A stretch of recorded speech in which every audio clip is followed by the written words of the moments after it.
né? Então, como que funciona, né, no dia a dia, como que é essa atuação? Essa atuação ela é feita sistemática, nós fazemos visitas diárias, todos os dias nós visitamos Passa nos a quartos, enfermaria. vai visitando o pessoal. Nós visitamos quarto por quarto, né, isso com já a autorização da equipe como integrante, né? E nós conversamos, então, sobre esses valores ou essas situações que não são faladas no dia a dia. Uma brincadeira que a gente faz é, quando nasce alguém, todo mundo sabe o que fazer. Olha, eu dou a fralda, eu ajudo a organizar a festa, o chá de bebê, já tem o protocolo, já está pronto.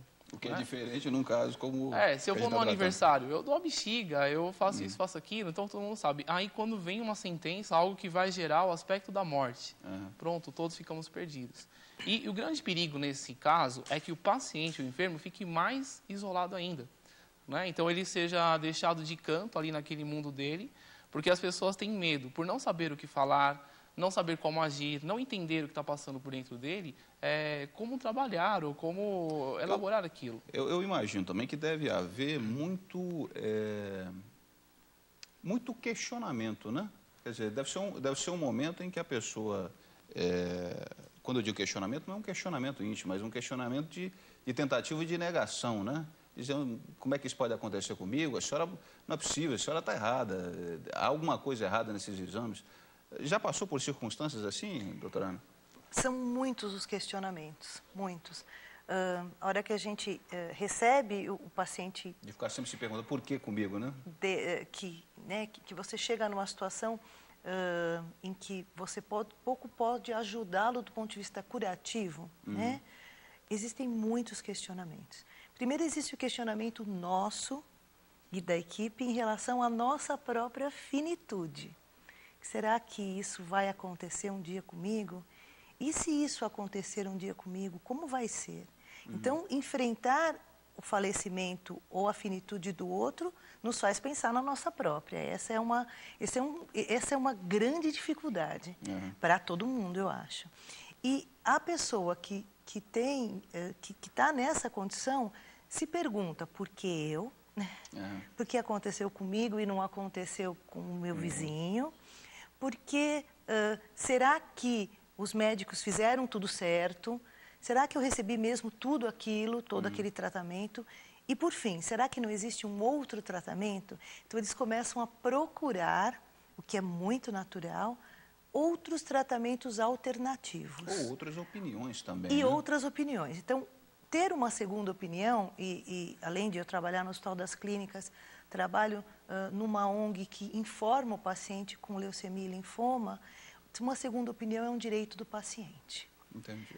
Então, se você acha, que você precisa de uma segunda opinião, eu acho que nós, como profissionais, temos que dar esse direito ao paciente. É um direito que está dentro do Código de Ética, mas é muito difícil para o profissional de saúde dizer isso com essa clareza. Entendi. Esse direito ele tem. E é isso que a gente estava conversando um pouco antes daqui. Um doente crônico não falece da noite para o dia. Quer dizer, né? Tem todo um período que precisa ser trabalhado. E esse período é que a gente utiliza para promover a qualidade de vida dele.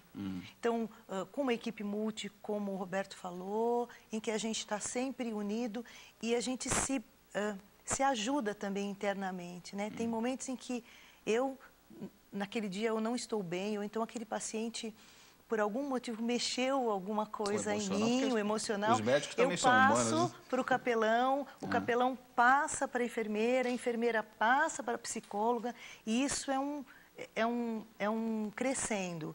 E aí, o que disse para ele devolve para a gente, não, olha, eu acho que o paciente tem esta necessidade ou aquela necessidade, o paciente gostaria muito de ver um ente querido que ele não vê há muitos anos, então o assistente social vai promover isso para ele, uma pessoa que ele não vê há anos e que ele quer se reconciliar por algum motivo, uma criança, por exemplo, no nosso caso, que a família tem esta ou aquela a crença religiosa, trazer o religioso da crença daquele paciente, daquela família, aquela criança ser batizada, promover um batismo, até uma festa, promover um aniversário dentro dessa situação.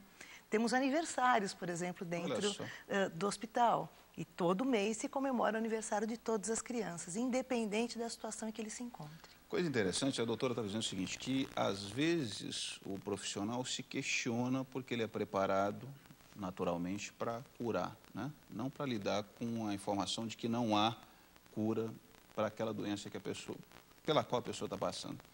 No caso do senhor, que é um religioso, para quem supõe-se que para Deus nada é impossível, como é que o senhor lida com isso ao dividir com o paciente esse momento e essa informação, pastor? Quer dizer, se para Deus nada é impossível, como é que o senhor trabalha isso na cabeça do paciente que fica a todo momento dizendo, mas existe possibilidade, não existe possibilidade, eu vou morrer, ou ainda existe alguma esperança, eu posso me apegar de alguma maneira a isso? Olha, a esperança, ela jamais é tirada.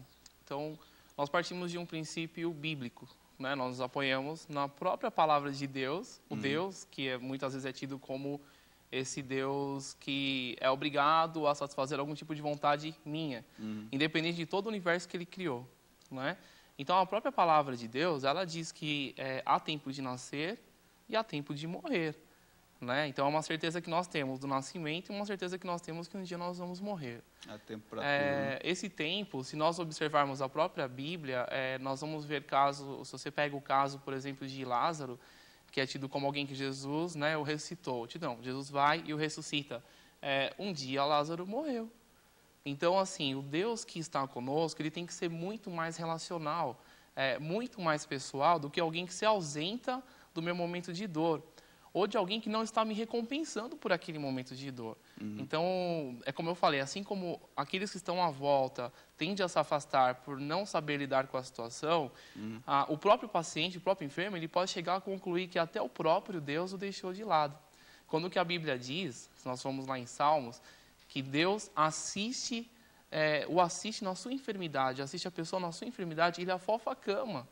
Então, pode parecer um paradoxo, mas Deus tem controle total sobre a nossa vida. Inclusive, um dia nós vamos morrer. E tem casos de alguém que nega a sua religiosidade ou que blasfema contra Deus num momento como esse? Existem fases, né, que a pessoa, ao receber uma má notícia, ela tem um choque, ela tem uma negação, ela passa por alguns momentos. E nós temos que saber respeitar esses momentos, saber como lidar com esses momentos. Entendi. Então, é claro que, como qualquer pessoa que recebe uma má notícia, ela tem direito, praticamente, ela é um ser humano, ela tem direito à raiva, à ira, a uma explosão.